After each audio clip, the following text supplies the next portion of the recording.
compartía la pastora la semana pasada acerca del obrar de Dios. Uno no sabe de dónde viene, cómo lo hará el Señor, pero sabemos que Dios, en su gracia, en su misericordia, acomoda todas las cosas para que cada proyecto, para que cada cosa que nosotros hacemos pueda llegar a dar fruto. Y mientras preparaba el mensaje del día de hoy, me acordaba siempre, cuando era chico nos íbamos de vacaciones al Chaco. Me acuerdo que nos íbamos a visitar a mis abuelos, a pasar las fiestas. Nuestros padres nos decían, bueno, si no se lleva ninguna materia, si aprueban, andan bien en el colegio, nos vamos a ir de vacaciones. Siempre nos íbamos igual porque mi mamá tenía a su padre y los iba a visitar cada año, pero bueno, eso nos motivaba también a nosotros para ponernos las pilas en la escuela. Y me acuerdo que para cada celebración de fin de año, siempre cuando brindábamos, decíamos, ¿qué vamos a prometer para este año? ¿Qué vamos a prometer? ¿Qué vamos a cambiar? ¿Qué vamos a hacer para que este año sea mejor? Nosotros en ese tiempo estábamos en la escuela, entonces decía, bueno, voy a estudiar más, yo me voy a portar bien, y así cada uno decía cosas. Y yo me acuerdo que en la casa de mis abuelos hacíamos eso. Y cada vez que nosotros comenzamos un año, tenemos esto de poder proyectar, de poder armar algo. Cada proyecto que no se pudo hacer el año anterior, tratamos de que este año al fin lo podamos concretar, de que podamos llegar a cumplir con el objetivo. Y entre esos objetivos también, muchas veces estaba mi relación con Dios.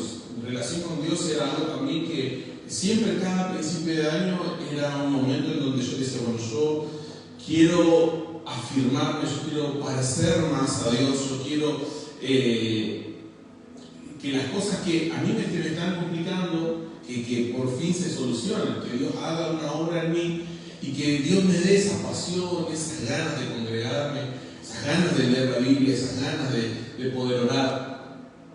Y cada año decía, y pensando que el año por cambiar de fecha iba a traer algo, pero en realidad yo era el mismo, era la misma persona que yo debía de cambiar mis costumbres, yo debía de cambiar, yo tenía que esforzarme para poder leer la palabra.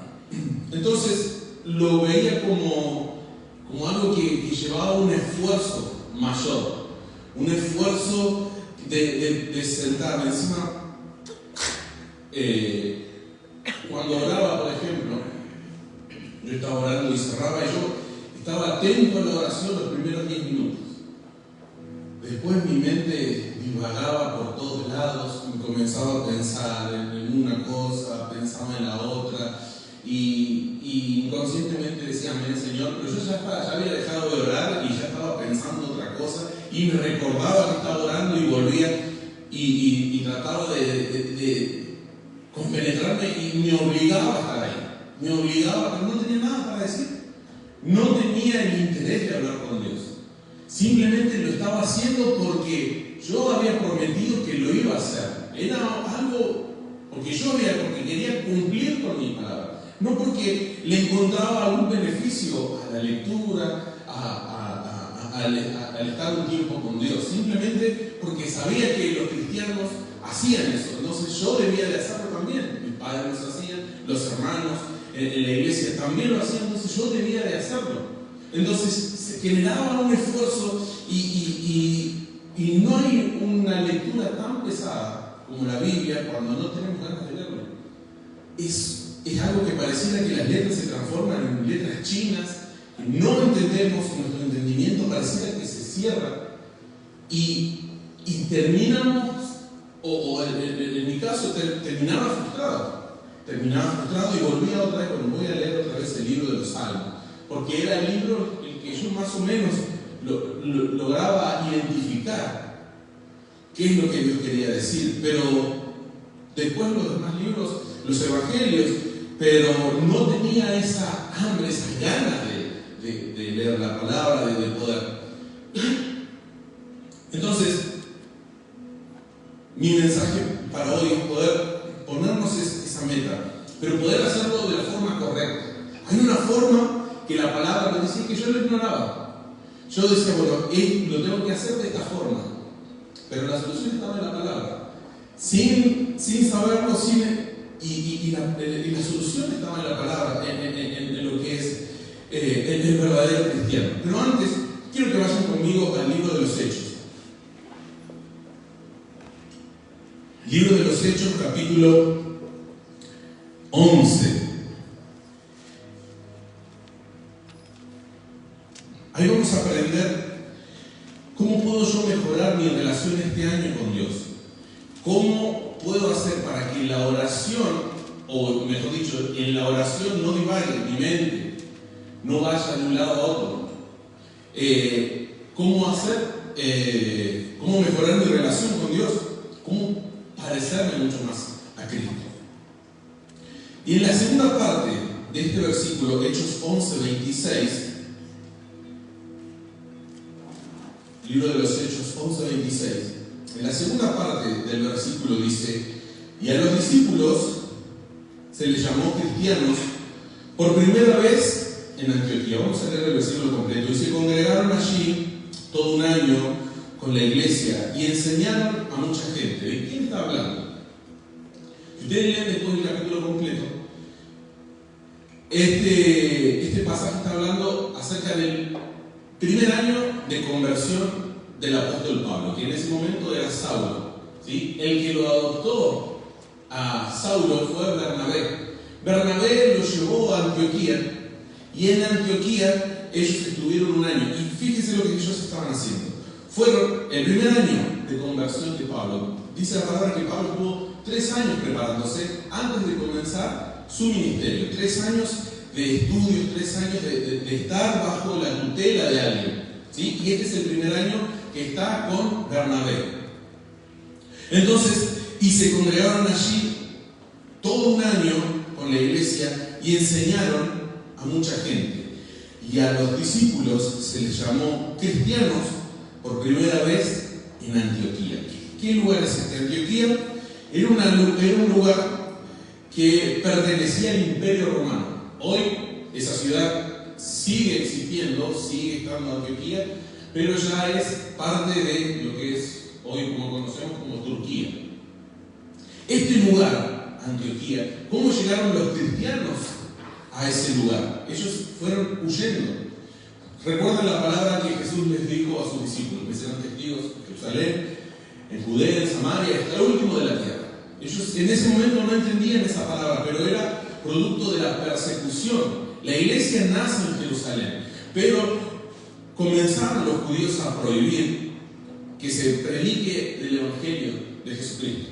Entonces comenzaron a perseguir a las personas, a los cristianos, a los creyentes, y los encarcelaban, los azotaban y algunos los mataban.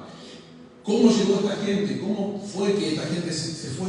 Luego de la muerte de Esteban. Recordemos, Esteban fue un varón de Dios que estuvo predicando hasta en el último momento de su vida. Mientras estaba siendo apedreado, él estaba predicando. Y las últimas palabras de Esteban antes de morir: no tengan en cuenta el pecado de esta gente.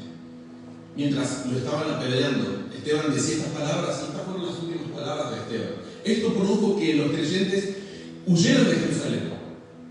Huyeron de Jerusalén porque estaba muriendo alguien por predicar el evangelio. Entonces comenzaron a dispersarse por todos los lugares y llegaron hasta Antioquía. Antioquía era un lugar conocido en ese tiempo por sus obras literarias, y hasta el día de hoy son famosas. Si uno los busca, tienen unas obras literarias llamadas epigramas. Estas epigramas son poesías satíricas, ¿sí? Que es lo que nosotros conocemos como apodos, ¿sí? Nosotros conocemos como apodos. Cuando alguien tiene esa agudeza, esa forma de ver y ponerle el apodo correcto, bueno, esa gente así era Antioquía. ¿sí? Uno, para poner un apodo, tiene que ser algo que describa todo lo que está pasando, todo lo que es, y se pone el apodo. Pero también había obras literarias que de forma burlona se reían de situaciones que pasaban durante la ciudad. Pero la gente era así. La gente de Antioquía tenía esa personalidad, esa forma de ser. Por eso su poesía, de forma burlona, de forma ofensiva, satírica, es algo muy conocido que lo pueden encontrar. Y habla de todos estos aspectos. Miraban el comportamiento humano y le ponían un apodo o le hacían ¿cómo se llama? Este epigrama. ¿Cuál es el epigrama? Nosotros lo conocemos porque cuando nosotros buscamos frases en Google, bueno, esos son epigramas, son esas frases, esas pequeñas frases. Bueno, Antioquía en ese tiempo era muy conocido por estos epigramas que hasta el día de hoy se conocen. Estas personas fueron los que le pusieron a la gente, a los cristianos, a los creyentes, cristianos. Ellos fueron los primeros que le pusieron esta palabra, ¿sí? De una forma de burlarse. ¿Por qué? Porque cristiano viene de pequeños cristos. Esto es, pequeños cristos. Eran personas que trataban de parecerse a Dios, trataban de parecerse a Cristo, trataban de vivir una vida como Cristo vivió acá. Entonces, la gente era llamativa, esta clase de personas, por su comportamiento, hasta que hablaban y les decían, les predicaban acerca del Evangelio. Entonces la gente les puso cristianos. ¿Qué es cristianos? En la palabra de Dios, aquel que quiere parecerse a Cristo. Esa es la palabra de cristianos. Aquel que quiere parecer. De una forma burlona, de una forma despectiva, aquel quiere parecerse. Como diciendo, no lo vas a lograr, no vas a poder llegar. Quiere parecerse a Cristo, pero son cristianos. Hoy tenemos también cristianoides, el canuto, un montón de cosas que se le dicen al cristiano, el santulón, un montón de cosas, pero así de forma despectiva. Y ellos, en ese tiempo, bueno, sí, somos cristianos. Y se adoptó esto. Pero ser un cristiano, hoy, en la actualidad, se relaciona más con la persona que va a la iglesia y no tanto con el que se parece a Cristo. Hoy nosotros decimos, él es cristiano. Entonces decimos, usted va a la iglesia. Pero eso no significa ser cristiano. Ser cristiano es el que quiere parecerse a Cristo, no el que se congrega, no el que va a la iglesia. Cristiano es aquel que busca parecerse a Cristo. Y cada año que comenzaba, yo decía, bueno, Señor, yo quiero parecerme mucho más. Y necesitamos saber dónde estamos parados, necesitamos saber a dónde cada meta que nosotros nos proponemos cada año, tenemos un camino, tenemos un objetivo y planificamos también qué es lo que necesito para llegar a ese objetivo. Así lo mismo en la vida del cristiano. Nosotros, cuando conocemos a Dios, nosotros debemos de saber que debo de llegar a la meta. ¿Sí? Él es el que nos guía, cantábamos recién una oración, nos guía. Dios es el que nos está guiando. Pero yo necesito saber qué es lo que necesito para llegar allá. ¿Cómo hago yo para llegar de aquí hasta la meta? Y eso es lo que podemos encontrarnos en Efesios, capítulo 4. Efesios, capítulo 4, versículo 15. Yo les voy a leer hoy solamente la versión Nueva Traducción Viviente, ¿sí? La NTV. Efesios 4:15 dice: en cambio, hablaremos la verdad con amor, y así creceremos en todo sentido, hasta parecernos más y más a Cristo, quien es la cabeza en su cuerpo, que es la iglesia. ¿Qué es lo que nosotros debemos de hacer entonces? ¿Cómo yo puedo parecerme más a Cristo?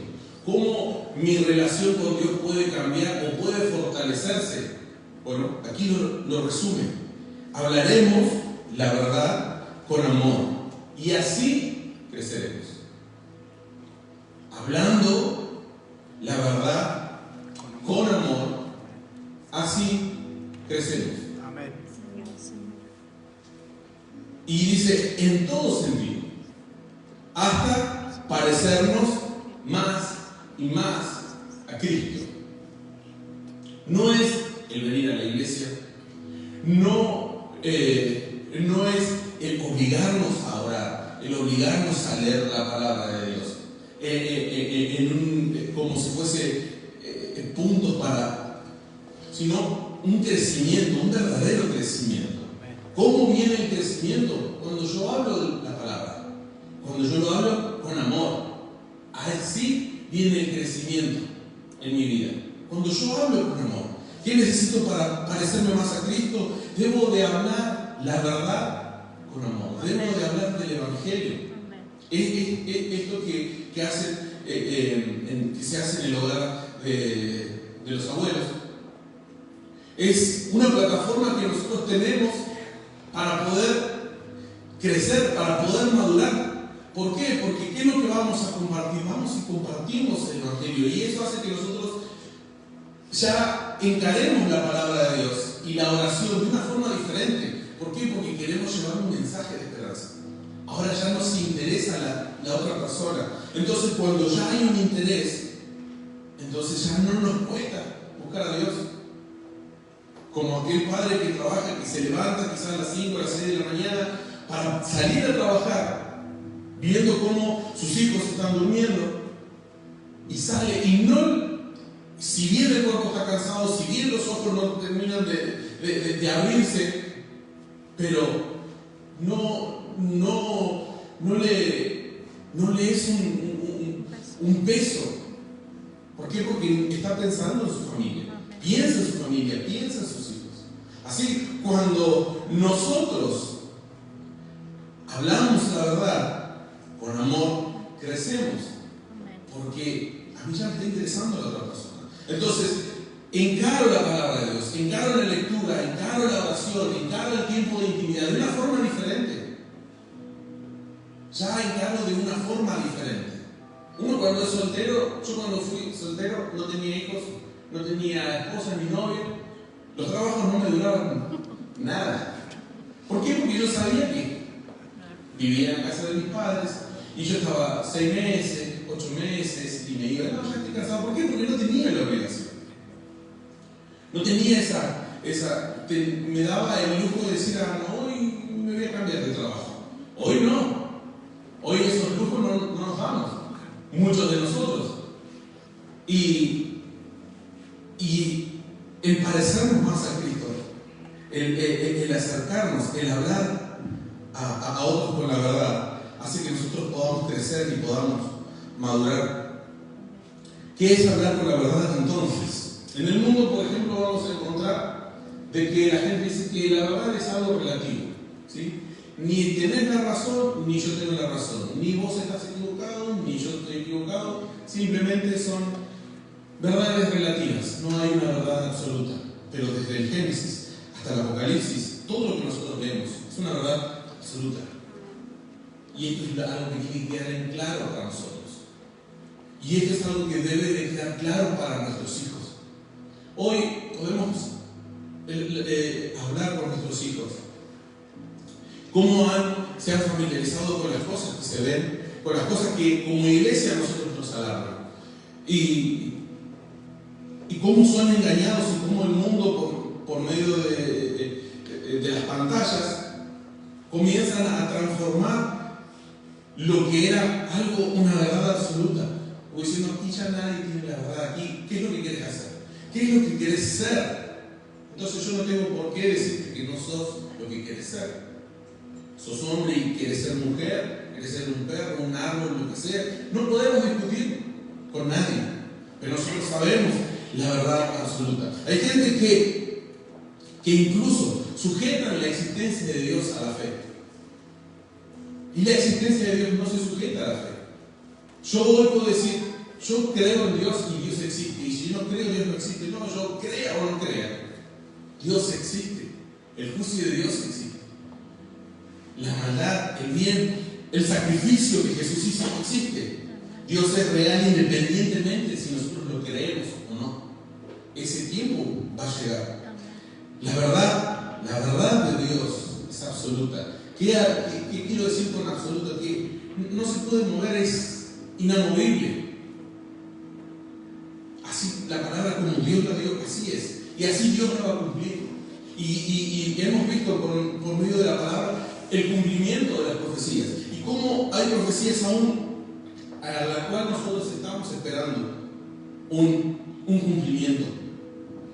Segunda de Timoteo, en 2 de Timoteo 4, versículos del 1 al 5, en la nueva traducción viviente, sigo leyendo, dice: en presencia de Dios y de Cristo Jesús, quien un día juzgará a los vivos y a los muertos cuando venga para establecer su reino, te pido encarecidamente, fíjate lo que dice, quien un día juzgará a los vivos y a los muertos. Esto no está en discusión, esto es una verdad absoluta, esto es algo que va a ocurrir, independientemente de si lo creemos o no lo creemos.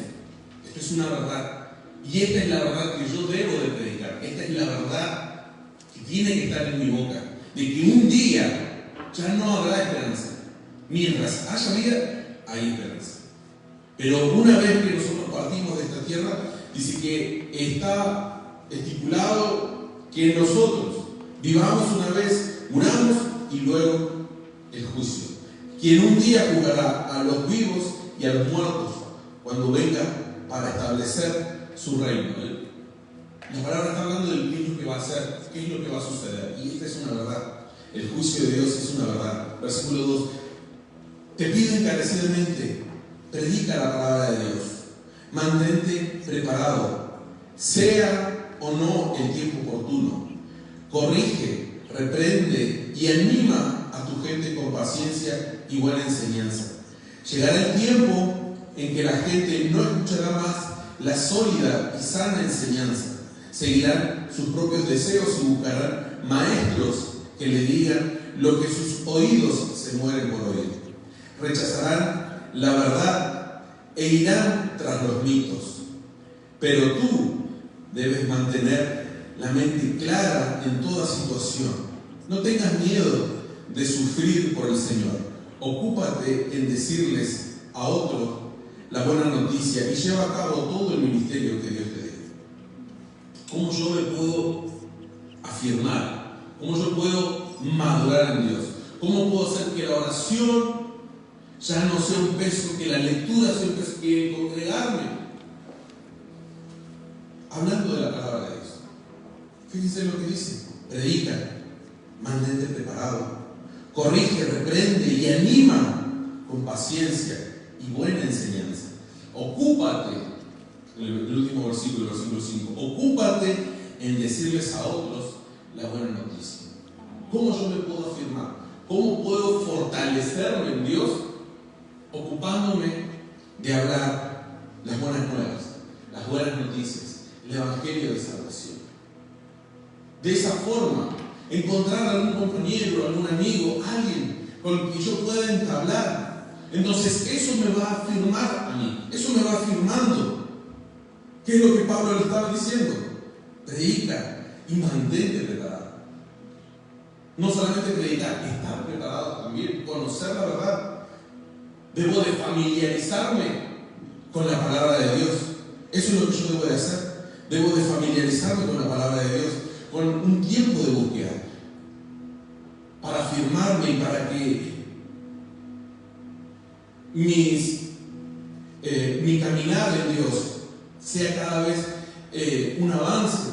Yo debo de hablar, me debo de ocupar de hablar de Dios y debo estar familiarizado con su palabra. Ahora, hay algo que a los banqueros, a los que trabajan en el banco, en las cajas, trabajando con dinero, haciendo pagos, les enseñan. No les enseñan a prestar atención al billete falso, a familiarizarse con el billete falso. Todo lo contrario, lo que hacen es familiarizarse con el billete verdadero. ¿Para qué? Para que cuando llegue el falso, automáticamente puedan identificarlo. así también nosotros debemos de hacer.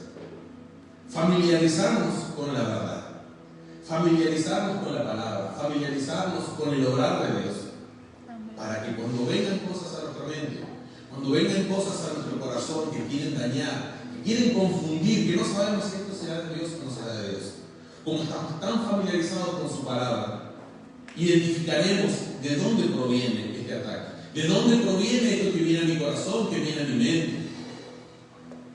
A veces estamos tan preocupados, no quiero pecar, no quiero decir esto, no quiero hacer esto, no quiero, y estamos atentos al pecado para no caer, y tenemos ese miedo a no pecar, ese miedo. Pero yo debo de estar más familiarizado con la palabra de Dios, familiarizado con la luz de Cristo, familiarizado con su gracia, para que cuando venga el ataque del enemigo, tratando de confundir, yo automáticamente digo, no, esto no es la verdad, esto es algo falso.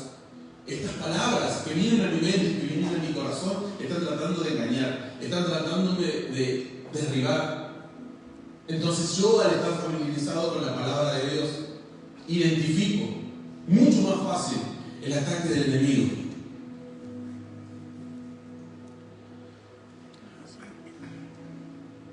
Ahora, ¿cómo puedo familiarizarme con la palabra de Dios? Bueno, en Efesios, si vamos un poquito adelante, más atrás, Efesios 4:11, ahí está la respuesta. ¿Cómo podemos hacer este año para familiarizarnos con su palabra? Dice, ahora bien, Efesios 4:11 dice, ahora bien, Cristo dio los siguientes dones a la iglesia: los apóstoles, los profetas, los evangelistas y los pastores y maestros. Ellos tienen la responsabilidad de preparar al pueblo de Dios para que lleve a cabo la obra de Dios y edifique la iglesia, es decir, el cuerpo de Cristo. Ese proceso, continuará hasta que todos alcancemos tal unidad en nuestra fe y conocimiento del Hijo de Dios, que seamos maduros en el Señor, es decir, hasta que lleguemos a la plena y completa medida de Cristo. ¿Qué es esto? Esta preparación es como lo dice el versículo 13, es un proceso. Este proceso continúa, no termina.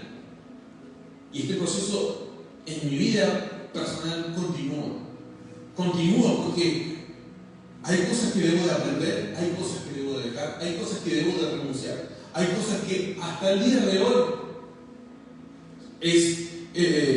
provocan molestias en mi vida espiritual.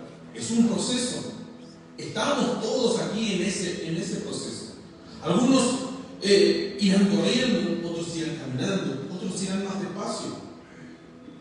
Pero la idea es poder avanzar, afirmarnos, la idea es poder madurar por medio de poder aprender cuál es el objetivo como hijos de Dios, cuál es nuestro objetivo este año, cuál debe de ser el madurar, buscar madurar en Dios, buscar crecer en Dios. Si aquellas personas que están hace más de 3 años en el Evangelio y no hay un cambio o no hay todavía, la Biblia nos está motivando y impulsando a madurar. Es un momento de saber si realmente estoy haciendo bien, si estoy tratando de imitar al Señor, si estoy tratando de madurar, si estoy tratando de crecer. Ese es el objetivo que Dios quiere ponernos y que nosotros debemos de trazarnos, en madurar en Dios, madurar espiritualmente, que haya madurez en nosotros. ¿Por qué es importante esta madurez? Versículo 14. Entonces, Efesios 4:14, entonces ya no seremos inmaduros como los niños, no seremos arrastrados de un lado a otro, ni empujados por cualquier corriente de nuevas enseñanzas. No nos dejaremos llevar por personas que intenten engañarnos con mentiras tan hábiles que parezcan verdad. Para eso es la madurez espiritual, para a nosotros nos sirve madurar espiritualmente, para no ser llevados de aquí para allá, para que el problema me saque de la iglesia y cuando el problema esté peor, me vuelva a entrar a la iglesia, que cuando suceda un problema, me voy de la iglesia y me voy a otro lugar. Y esta palabra nos va a servir a aquellas personas que nos visitan, a aquellos que son de la casa, aquellos que están pensando congregarse en otro lugar, en cualquier lugar en donde vos estés. Cuando decidas buscar a Dios, este es lo que nosotros tenemos que hacer: buscar madurar. En el lugar en donde estemos, sea en esta iglesia, sea en otra congregación, en otra ciudad, en otro país, nosotros debemos de buscar madurar. Nuestros hijos también, con la edad con la que tienen, debemos de enseñarles a madurar espiritualmente, que puedan madurar espiritualmente. ¿Por qué buscamos que las personas maduren? Porque los estamos preparando a nuestros hijos para la vida que espera afuera. Porque allá no tendrán a su papá ni a su mamá. Ellos enfrentarán la vida. Entonces, ayudamos a ese proceso de maduración. Pero también lo mismo debemos hacer con la palabra de Dios, en la parte espiritual. Fíjense lo que decía, qué audaz que era el apóstol Pablo. El apóstol Pablo decía: sean imitadores de mí. Hoy nosotros lo leemos ya muchos años y ya conociendo la historia del apóstol Pablo, pero pónganse por un momento en ese momento, que diga Pablo, o que alguno de nosotros, que le digamos, quizás no a nosotros, entre nosotros, pero sí a nuestros hijos: hijo, imítame a mí, porque yo me imito a Dios. Sé imitador de mí. ¿Podemos decir eso? Debemos de decir eso a nuestros hijos. Fíjense, Pablo no se lo decía a sus hijos, le decía a los hermanos, y decía cuánta valentía para poder decir: sean imitadores de mí como yo soy imitador del Señor Jesucristo. La madurez espiritual de nuestros hijos también depende de nosotros, de que nosotros podamos decir a nuestros hijos: hijos, imítenme, porque yo busco a Dios, porque de esta forma es que Dios responde, a través de esta madurez espiritual. ¿Para qué? Para que no seamos niños que son engañados, que son llevados de un lugar a otro. La madurez espiritual a nosotros nos hace más conscientes, nos hace conscientes de lo que pasa a nuestro alrededor. La madurez espiritual nos hace ver qué es lo que estamos viviendo, qué es lo que está pasando. Entonces nuestras decisiones, nuestras reflexiones son mucho más sabias, porque entendemos qué es lo que está pasando. Entendemos cuando hay un ataque espiritual, entendemos cuando el enemigo está tratando de poner obstáculos. ¿Por qué? Porque estamos familiarizados con la verdad y sabemos que nuestra lucha no es contra el hermano, no es contra carne, no es contra sangre, no es contra el familiar o alguien de la congregación. No, para eso es la madurez espiritual, para que nosotros podamos tener mayor conciencia de lo que hacemos, de lo que generamos con nuestras palabras, con nuestras acciones, con lo que decimos, con lo que enseñamos. La madurez espiritual nos da esa confianza, esa firmeza, porque lo que yo hoy estoy defendiendo es algo que yo he experimentado, es algo que yo he vivido. Entonces, por eso Dios quiere esa madurez de nosotros.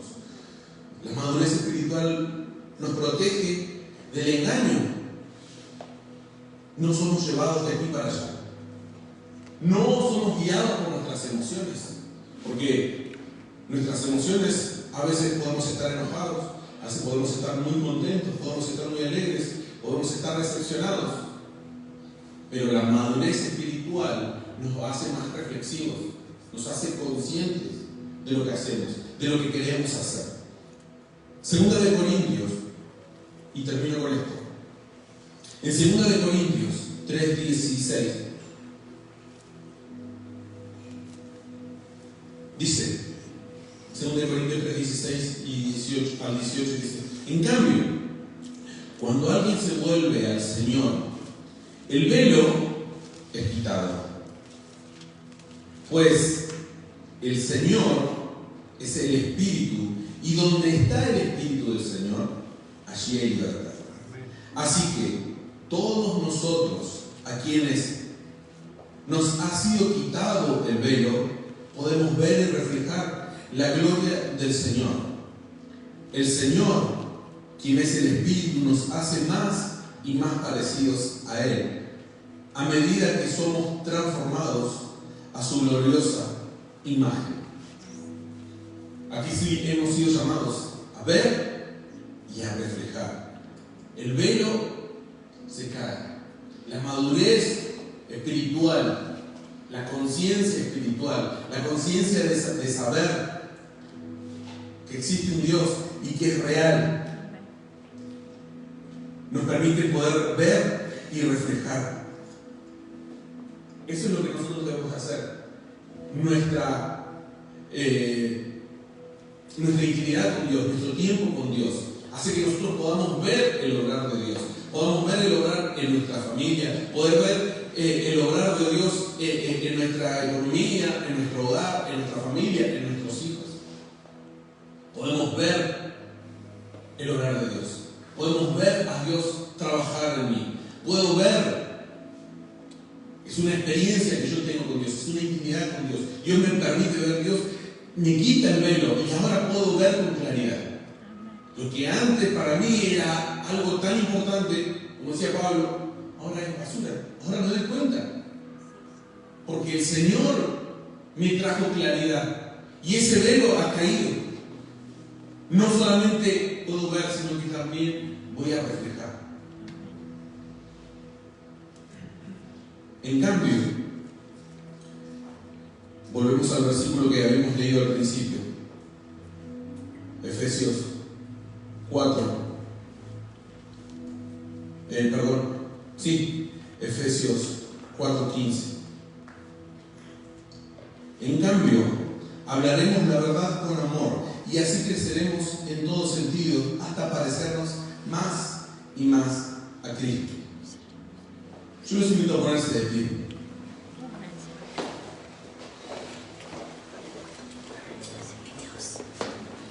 Nuestro objetivo para este año en cosas espirituales, en el ámbito espiritual, debemos de crecer. Cuando nosotros digamos, ¿cuál es la misión? Cuando nosotros tengamos que salir y predicar a otros y hablar a otros, ¿qué es lo que ellos preguntan? Bueno, ¿y de qué se trata todo? ¿Cómo hago? Bueno, podemos compartir este versículo. En cambio, hablaremos la verdad con amor y así creceremos en todo sentido hasta parecernos más y más a Cristo. Ahora, el parecernos más a Cristo no es algo que se nos está pidiendo, no es un imperativo, no es algo que se nos está diciendo tenés que parecerte a Cristo. El parecernos a Cristo es una consecuencia de hablar con la verdad. Yo hablo con la verdad, yo hablo de la verdad de Cristo y en consecuencia a eso me parezco más a Cristo. Ya no hay un esfuerzo, ya no hay eso de me cuesta, porque ahora estoy entendiendo con los conocimientos que tenemos, poder hablar a otros de lo que Dios hizo en nosotros y compartir con uno, compartir con el otro. Sabemos que hay gente que nos va a aceptar, va a abrir su corazón, otras personas se burlarán o pedirán que no le volvamos a hablar. Pero todo eso nos ayuda para esa madurez, para poder crecer. ¿Cómo yo quiero crecer? ¿Cómo crezco? Hablando de la palabra, hablando del amor de Dios. Así creceremos. El hablar la verdad nos hace pasar más tiempo con Dios. El hablar la verdad hace que nosotros tengamos que pasar más tiempo con Él, que nosotros querramos pasar un tiempo. Ya no va a ser una obligación, sino más bien va a ser una necesidad. Porque vemos la necesidad de que pongamos a nuestros hijos de ejemplo. Vamos a ver la necesidad de nuestros hijos. Y eso hace que uno se preocupe mucho más. A veces uno tiene que comprarle útiles quizás a los hijos, o tiene que comprarle algunas zapatillas, y quizás hará unas horas extras para poder juntar ese dinero y poder comprar cosas. Hay algo, hay una entrega de parte de nosotros. Hay una entrega. Entonces, cuando nosotros vemos, ¿sí? Yo no estoy solamente viendo la palabra, bueno, yo tengo que crecer, sino que mi objetivo como hijo de Dios, como cristiano, no es mirar solamente la palabra, sino mirar a la persona a la que yo voy a hablar. Entonces, cuando yo ya tengo a alguien y yo hablo con esa persona, yo ya me intereso porque tenemos una relación de amistad con Ramiro. Yo sé que él está casado, yo sé que él tiene hijos, yo sé que él tiene trabajo. Ya hay un interés de parte mía. Y ya lo que Dios me va a compartir, lo que Dios me comparte por medio de mi tiempo con Él, yo así lo comparto con un amigo, con algún compañero, con nuestros hijos. Y así es como Dios me va afirmando. Así es como el engaño queda en un segundo plano, como las mentiras, como la falsedad, como el enemigo es fácilmente identificado. A veces pasamos cosas y decimos, no sé si es de Dios, no sé si realmente Dios me está confirmando algo, no quiero equivocarme. Pero si yo me familiarizo más con la verdad, lo falso se va. Amén. Busquemos la madurez de Dios. Busquemos la madurez. Está ahí. La iglesia, como iglesia, nosotros tratamos de poder ayudarte en este crecimiento, teniendo plataformas para que vos puedas desarrollar, como el pastor dijo. Hoy tenemos el hogar de ancianos, un lugar para poder llevar la palabra. Gente que está esperando, que a pesar que en el lugar en donde está puede haber esperanza. Y uno dice, ¿cómo puede haber esperanza en un lugar así? ¿Cómo puede haber esperanza en un lugar como este? Y ese es el orar a Dios. Nosotros no debemos de encargarnos cómo Dios lo va a hacer, como la prédica el domingo pasado. Yo simplemente pongo las cosas en las manos de Dios. Yo me encargo, como decía Pablo, y le decía a Timoteo, ocúpate de predicar, ocúpate de compartir la verdad, ocúpate de todo lo demás, Dios se va a encargar. El crecimiento, en el fortalecerte, Dios se va a encargar. ¿Cuántos tienen metas para este año? Amén. ¿Tenemos metas? ¿Hay proyectos? ¿O proyectos que vienen del año pasado? Yo quiero que podamos poner entonces en oración ahora por todas estas metas, por todos esos proyectos, por todas esas cosas que vamos a encarar este año. ¿Sí? Hay gente que todavía no se ha ido de vacaciones, que pronto se irá de vacaciones, que se irá de viaje. Las clases todavía están lejos, pero es bueno que podamos poner, mi meta es esta. Meta, uno dice, bueno, yo como cristiano quiero llegar más a la mente, que Dios venga a buscarme y que ya se termine todo esto. Pero no, si Dios nos prepara, si Dios nos busca que podamos ser maduros espiritualmente, es porque hay un propósito, es porque hay una meta que debemos de llegar, hay una carrera.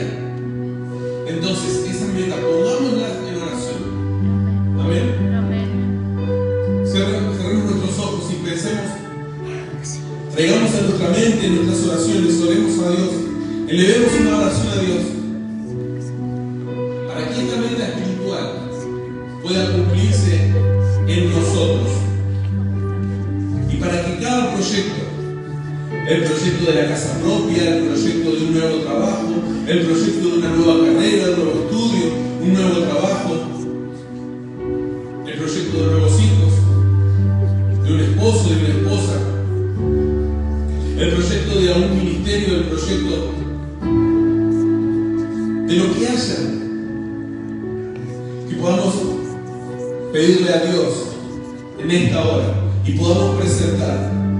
Quizás han quedado cosas inconclusas del año pasado y que queremos poder terminar este año. Hay cosas que vamos a proyectar este año como iglesia, como hijos de Dios. Y necesitamos que Dios pueda traer toda la sabiduría. Que cuando el engaño venga a nuestra vida, a nuestra mente, a nuestro corazón, podamos fácilmente identificarlo y echar fuera y rechazar todo engaño del enemigo. Bendito Dios. Gracias te damos, Padre amado Señor, por esta palabra. Gracias te doy, Señor, porque tú hoy nos has enseñado, Señor, el verdadero significado del cristianismo, el verdadero significado de ser un creyente, de ser un cristiano, de ser un hijo tuyo.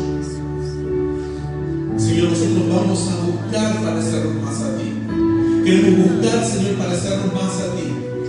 Dios de la gloria, Señor, que tu carácter, Padre amado Señor, se refleje en nuestra vida, Padre.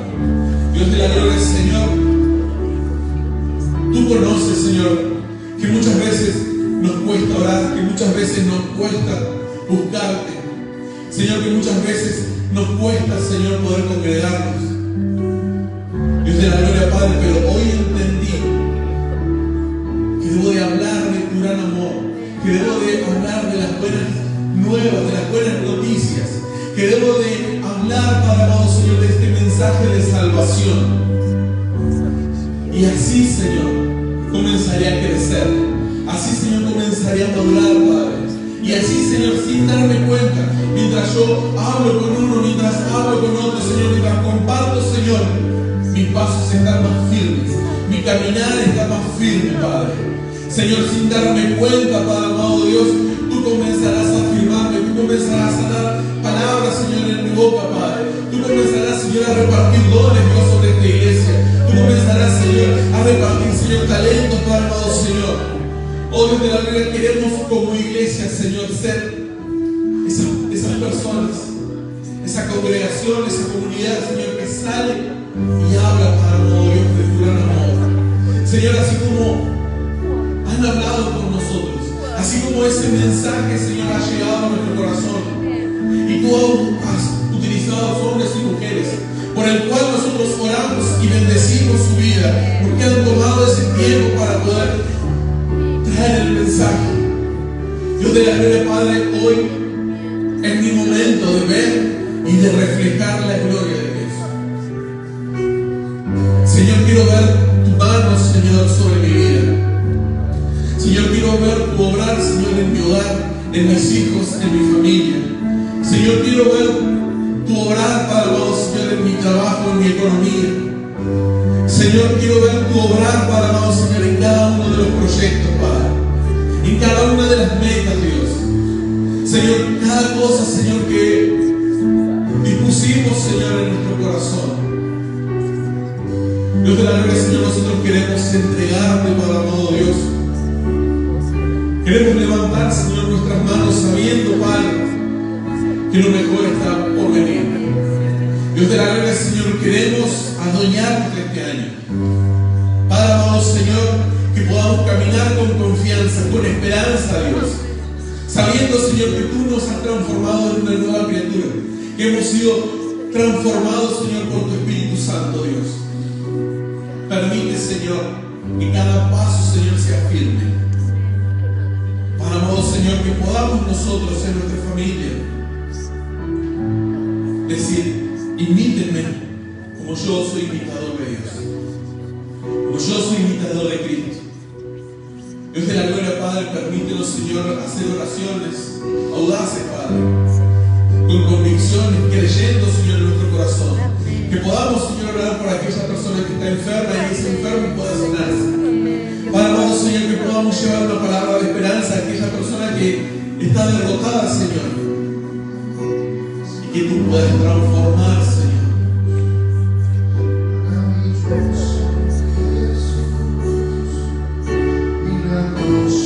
Levantemos nuestras manos un momento.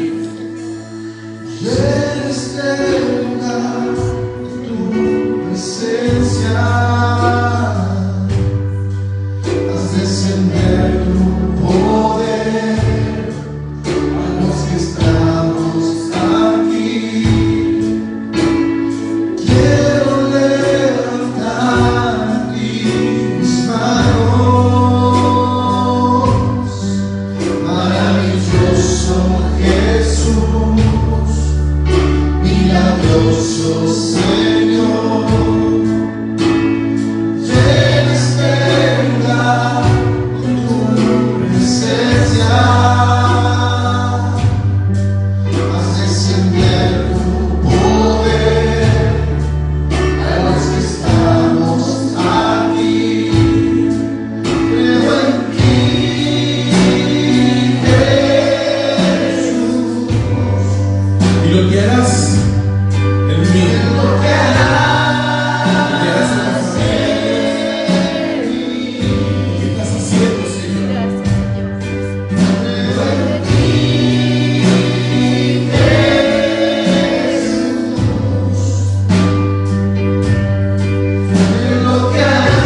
Señor, hemos presentado, Señor, nuestros proyectos.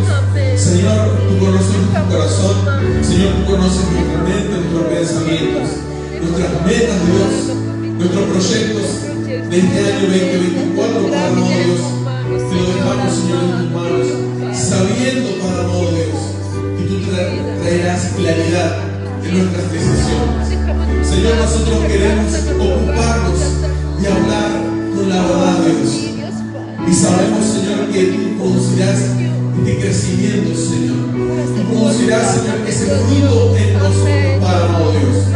Dios de la gloria, Señor, es el fruto del Espíritu Santo, Señor, que nos alimenta, Señor, que produce, Señor, en nosotros esa madurez necesaria, Señor, para que no andemos de un lugar a otro, Señor, para que no seamos llevados, Señor, por corriente, Señor, por engaño, Padre amado Dios. Dios de la gloria, nosotros hoy conocemos la verdad, Señor, y sabemos que esta verdad nos hace libres. Esta verdad, Señor, rompe las cadenas. Esta verdad, Señor, rompe los yugos, Padre. Abre las cárceles, Señor. Esta verdad, Señor, trae sanidad a nuestra alma, a nuestro cuerpo, a nuestro espíritu, Señor. Esta verdad, Señor, es el que nos produce, Señor, un cambio